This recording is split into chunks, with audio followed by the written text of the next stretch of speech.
Estoy orgullosa. También estoy orgullosa de ser diferente. Estoy orgullosa de ser socialista. Estoy muy orgullosa de ser socialista.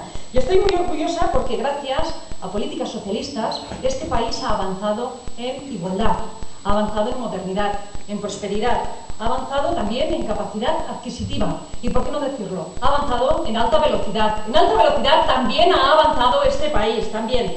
Hace 4 años el señor José María Aznar se fue del gobierno poniendo solamente una traviesa y una foto del AVE.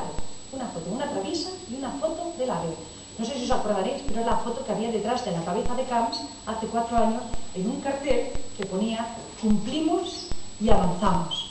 Jamás han dicho con quién cumplía y con quién avanzaban, o hacia dónde avanzaban, yo os lo diré. Cumplían con sus bolsillos, excepto con el de Fabra, que con ese cumple la lotería, y avanzaban en las mentiras a los ciudadanos y ciudadanas de este país, como antes había dicho José.